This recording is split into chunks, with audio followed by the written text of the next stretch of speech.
Breaking news చూస్తున్నాం. సాహితీ infra కేసులో విచారణ ప్రారంభమైంది. వైద్య పరీక్షల అనంతరం ఈడీ కార్యాలయానికి లక్ష్మీనారాయణను తీసుకొచ్చారు ఈడీ అధికారులు.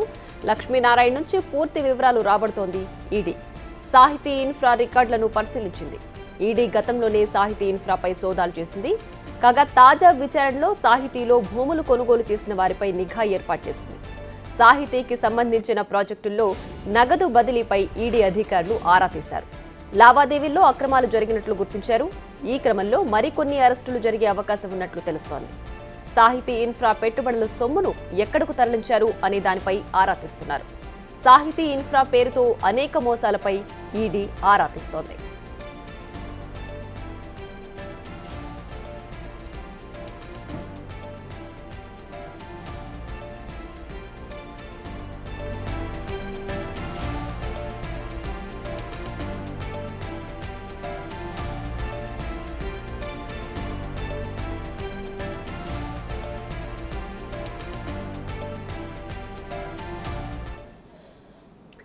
ఇక సాహితీ ఇన్ఫ్రా డెవలప్మెంట్ పేరుతో అనేక మోసాలకు పాల్పడుతోంది సాహితీ. దీనికి సంబంధించి పూర్తి డీటెయిల్స్ అందించడానికి మా ప్రతినిధి రాణా లైవ్ లో ఉన్నారు.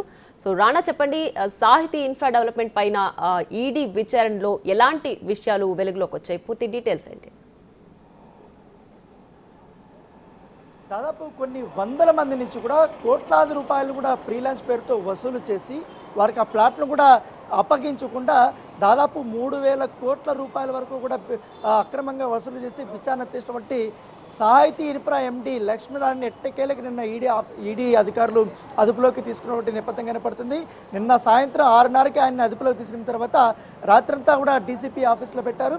ఉదయాన్నే 9:30 గంటలకి ఆయన ఈడీ కార్యాలయానికి తీసుకొచ్చారు. తర్వాత ఇక్కడి నుంచి గాంధీ హాస్పిటల్ తీసుకెళ్లి ఆయనకి వైద్య పరీక్షలన్నీ కూడా చేసిన తర్వాత ఆయన ఈడీ ఆఫీస్కి తీసుకొచ్చినటువంటి నేపథ్యం అయితే కనపడుతుంది. దాంతోపాటు ఈ సాహితీ ఇన్ఫ్రా కార్యాలయంలో కూడా గతంలో కూడా అనేక సోదాలు కూడా జరిగాయి. సోదాలు జరిగినప్పుడు దాదాపు 200 కోట్ల రూపాయలకు సంబంధించినటువంటి ఆస్తులు కూడా ఈడీ అటాచ్ చేసినటువంటి నేపథ్యం కనపడుతుంది. దాదాపు 50 కేసుల దాకా కూడా ఈ సాహితీ ఇన్ఫ్రా మీద నమోదై ఇటు ఆంధ్రప్రదేశ్లో కూడా సాహితీ ఎండి లక్ష్మీనారాయణ పైన కూడా కేసులు నమోదైనటువంటి పరిస్థితి అయితే కనపడుతుంది. దాంతోపాటు ఇప్పటికే బాధితులు ఇచ్చినటువంటి ఫిర్యాదు వల్ల సీసీఎస్ వాళ్ళు కూడా అనేక రకాలుగా కూడా ఇప్పటికే విచారణ కూడా చేపట్టారు. దాంతోపాటు కొన్ని డాక్యుమెంట్లు కూడా స్వాధీనం చేసుకున్నటువంటి నేపథ్యం అయితే కనపడుతుంది. దాదాపు ఇప్పటి వరకు మనం చూసుకుంటే ఒక అంచనా ప్రకారం 3,000 కోట్ల రూపాయల వరకు కూడా ఆయన ఎగవేత చేశాడనేసి కూడా అధికారులకి చాలా క్లియర్గా ఇండికేషన్ వచ్చినటువంటి నేపథ్యం కనపడుతుంది. దాంతోపాటు ఈ డబ్బులు ఎక్కడికి వెళ్ళాయి? ఎందుకంటే ఫ్రీలాన్స్ పేరుతో దాదాపు 9 ప్రాజెక్టులు కూడా అతను తర్వాత కూడా చేపట్టినట్టుగా తెలుస్తుంది.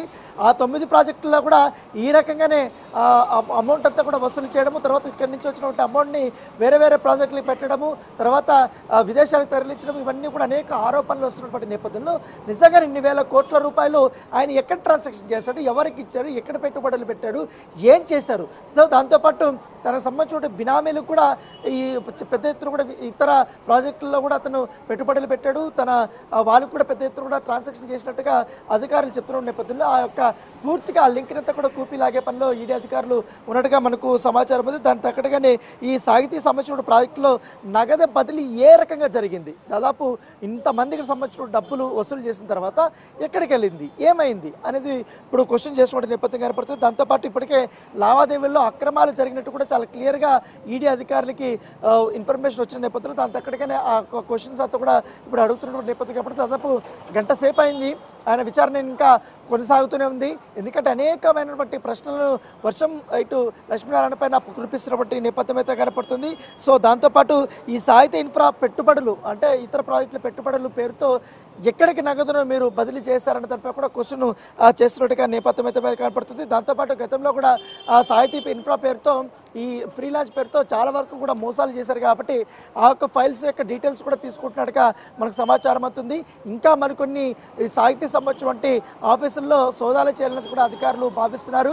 దాంతోపాటు ఈ సాహితీ ఎండి లక్ష్మీనారాయణకి సంబంధించిన అన్ని బ్యాంక్ అకౌంట్లు, వారి కుటుంబ సభ్యులు, ఆ కంపెనీలో పనిచేసినటువంటి ఇతర డైరెక్టర్లు, వాళ్ళకందరికీ కూడా బ్యాంక్ అకౌంట్లు కానీ మొత్తం ఆ డీటెయిల్స్ అంతా కూడా తీసుకోవాలని కూడా ఈడీ అధికారులు భావిస్తున్నట్టుగా సమాచారం అవుతుంది. దాని తగ్గట్టుగానే ఎంక్వైరీ చేయబోతుంది. సో ఎంక్వైరీలో దాదాపు ఆల్మోస్ట్ ఇప్పటి వరకు మోసపోయినటువంటి వారందరూ కూడా ఇంకా కొంతమంది వచ్చి ఇక్కడ ఫిర్యాదులు చేయడానికి రెడీగా ఉన్నారు. వారి నుంచి కూడా ఇన్ఫర్మేషన్ తీసుకున్న తర్వాత పూర్తిగా ఇతని పైన ఫోకస్ పెట్టే అవకాశం ఉన్నట్టుగా మనకు సమాచారం ఉంది. ఇప్పటికే వారి కంపెనీలు సంబంధించిన అన్ని డాక్యుమెంట్స్ అవన్నీ కూడా ఇప్పటికే అధికారులు అడిగినట్టుగా తెలుస్తుంది. బ్యాంక్ అకౌంట్లు కానీ తర్వాత ట్రాన్సాక్షన్స్ ఏ విధంగా జరిగాయి, ఎక్కడెక్కడ ప్లాట్లు కొన్నారు, తర్వాత ఎక్కడెక్కడ వీళ్ళు ఓపెన్ ప్లాట్స్ పేరుతో ప్రాజెక్టులు స్టార్ట్ చేశారు, అవి ఎంతవరకు వచ్చాయి, గతంలో ముఖ్యంగా సాహితీలో ఉన్నటువంటి రెగ్యులర్గా కొంటున్నటువంటి ఫ్లాట్లకు సంబంధించిన వారిని కూడా క్వశ్చన్ చేయాలనే ఉద్దేశంతో ఉన్నట్టుగా తెలిసింది. ఏ ఆఫర్ ఇచ్చారు మీకు, ఏంటి అప్పట్లో ఉన్నటువంటి పరిస్థితులు ఏ విధంగా, దాంతోపాటు ఈ బాధితులందరూ కూడా ఎంతవరకు చెల్లించారు, ఒక్కొక్కరు